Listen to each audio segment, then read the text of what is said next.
ಆಲೂ ಬಟಾಣಿ ಕುರ್ಮಾ ರೆಸಿಪಿ.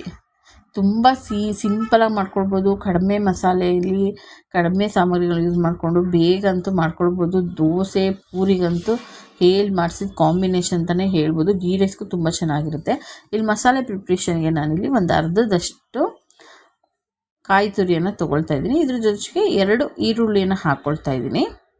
ನೀವು ಕಾಯಿ ತುರಿ ಎಷ್ಟು, ಇದ್ರ ಜೊತೆಗೆ ಒಂದು 2ರಿಂದ 3 ಬೆಳ್ಳುಳ್ಳಿ ಇಕ್ಕಳು, ಒಂದು 1/4 ಇಂಚ್ ಶುಂಠಿ, ಜಾಸ್ತಿ ಮಸಾಲೆ ಬೇಡ, 1 ಹೆಚ್ಚಿದ ಟೊಮೊಟೊನ ಹಾಕ್ಕೊಳ್ತಾ ಇದ್ದೀನಿ. ಇದಕ್ಕೆ ಜಾಸ್ತಿ ಮಸಾಲೆ ಯೂಸ್ ಮಾಡಲ್ಲ, ಅದಕ್ಕೋಸ್ಕರ.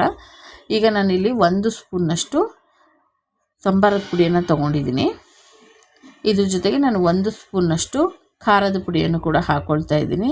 ಇದ್ರ ಜೊತೆಗೆ ನಾನು 1 ಪೀಸ್ ಚಕ್ಕೆ ಮತ್ತು ಸ್ವಲ್ಪ ಅರಿಶಿನ ಮತ್ತು ಕರಿಬೇವಿನ ಸಂಬಾರದ ಸೊಪ್ಪು ಇಷ್ಟನ್ನು ಹಾಕ್ಕೊಂಡು ನಾವು ರುಬ್ಕೊಳ್ಬೇಕಾಗುತ್ತೆ ನುಣ್ಣಗೆ. ಇದಕ್ಕೆ ನೀವು ಶುಂಠಿ ಬೆಳ್ಳುಳ್ಳಿಯನ್ನು ಸ್ವಲ್ಪ ಕಡಿಮೆನೇ ಹಾಕ್ಕೊಳ್ಳಿ. ನಾನಿಲ್ಲಿ 3 ಇಕ್ಕಳ ಬೆಳ್ಳುಳ್ಳಿ, ಒಂದು 1/4 ಇಂಚಿನಷ್ಟು ಶುಂಠಿ ಹಾಕ್ಕೊಂಡಿದ್ದೀನಿ. ಇದೆಲ್ಲವನ್ನು ಚೆನ್ನಾಗಿ ರುಬ್ಬಿ ಒಂದು ಕಡೆ ಇಟ್ಕೊಳ್ಳೋಣ. ನಾನೀಗ ಕುಕ್ಕರನ್ನ ತೊಗೊಂಡಿದ್ದೀನಿ. ಅದು ಸ್ವಲ್ಪ ಬಿಸಿ ಆದಮೇಲೆ ಅದಕ್ಕೆ ಎಣ್ಣೆಯನ್ನು ಹಾಕ್ಕೊಳ್ತಾ ಇದ್ದೀನಿ. ಸ್ವಲ್ಪ ಅದು ಎಣ್ಣೆ ಬಿಸಿ ಆದ ನಂತರ ನಾವೀಗ ಒಂದು ಅರ್ಧ ಸ್ಪೂನ್ನಷ್ಟು ಸಾಸಿವೆಗಳನ್ನ ಹಾಕ್ಕೊಳ್ತಿದ್ದೀನಿ. ಸಾಸಿವೆ ಒಂದು ಸಲ ಪಟ ಅಂತ ಸಿಡಿದ ಮೇಲೆ ನಾನಿಲ್ಲಿ ಇದಕ್ಕೆ ಕರಿಬೇವು ಮತ್ತು ಇಂಗನ್ನು ಹಾಕ್ಕೊಳ್ತಾ ಇದ್ದೀನಿ. ಇಂಗು ಹಾಕ್ಕೊಳ್ಳಿ.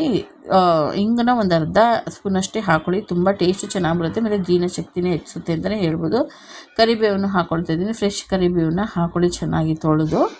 ಈಗ ಇದಕ್ಕೆ ನಾನು ಬೇಯಿಸಿದ ಕಡಲೆ ಬಟಾಣಿಯನ್ನು ಹಾಕ್ಕೊಳ್ತಾ ಇದ್ದೀನಿ. ಕಡಲೆ ಬಟಾಣಿ ಅಂತಲೇ ಸಿಗುತ್ತೆ, ಇದು ಚೆನ್ನಾಗಿರುತ್ತೆ. ನಿಮ್ಗೆ ಯಾವ್ದು ಬೇಕು ಅದು ಹಾಕ್ಕೊಳ್ಳಿ. ನೀವು ಹಸಿ ಬಟಾಣಿನ ಹಾಕ್ಕೊಬೋದು, ಕಡಲೆ ಬಟಾಣಿ ಹಾಕ್ಕೊಬೋದು, ಮತ್ತು ಫ್ರೋಝನ್ ಬಟಾಣಿ ಕೂಡ ಹಾಕ್ಕೊಳ್ಬೋದು.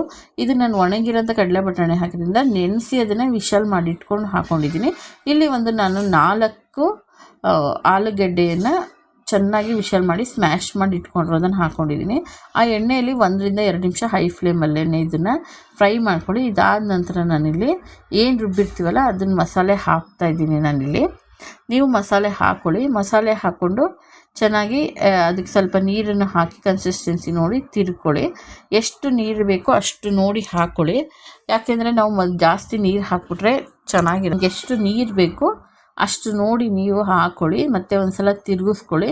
ನಿಮ್ಗೆ ಕನ್ಸಿಸ್ಟೆನ್ಸಿ ಎಷ್ಟು ಬೇಕಾಗುತ್ತೆ ಅನ್ನೋದು ಗೊತ್ತಾಗುತ್ತೆ.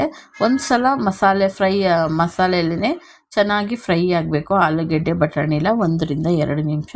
1ರಿಂದ 2 ನಿಮಿಷ ಚೆನ್ನಾಗಿ ಫ್ರೈ ಆದಮೇಲೆ ಈಗ ಅಳತೆಗೆ ತಕ್ಕಷ್ಟು ನೀರು ಹಾಕ್ಕೊಂಡು ಅದಕ್ಕೆ 1 ಸ್ಪೂನ್ನಷ್ಟು ಎಷ್ಟು ರುಚಿಗೆ ತಕ್ಕಷ್ಟು ಉಪ್ಪು ಎಷ್ಟು ಬೇಕಾಗುತ್ತೆ ನೋಡಿ ಹಾಕಿ ಚೆನ್ನಾಗಿ ಒಂದು ಸಲ ಮಿಕ್ಸ್ ಮಾಡಿ. ನಿಮಗೆ ಇವಾಗ ಖಾರ ಬೇಕಾ, ಉಪ್ಪು ಬೇಕಾ ಎಲ್ಲನೂ ನೋಡಿ ಹಾಕ್ಕೊಳ್ಳಿ. ಯಾವುದೇ ರೀತಿ ಗರಂ ಮಸಾಲ ಏನೂ ಯೂಸ್ ಮಾಡಿಬಿಡಿ. ಈಗ ಯಾವ ರೀತಿ ಮಸಾಲೆ ಹಾಕಿದ್ದೀವಿ ಇಷ್ಟೇ ಸಾಕಾಗುತ್ತೆ. ಈಗ ಚೆನ್ನಾಗಿ ಒಂದು ಸಲ ಮಿಕ್ಸ್ ಮಾಡಿ ಕುಕ್ಕರ್ನ ಮುಚ್ಚಳ ಮುಚ್ಚಿ 1 ವಿಷಲ್ ಮಾಡಿಸ್ಕೊಳ್ಳಿ. ಸೂಪರಾಗಿರೋ ಆಲೂ ಬಟಾಣಿ ಕುರ್ಮಾ ರೆಡಿಯಾಗಿದೆ. ನೀವು ತುಂಬ ವೆರೈಟಿಲಿ ಮಾಡಿರ್ತೀರ, ಈ ಸಲ ಒಂದು ಸಲ ಮಾಡಿ ನೋಡಿ. ದೋಸೆ ಪೂರಿಗಂತೂ ತುಂಬ ಸಖತ್ತಾಗಿರುತ್ತೆ.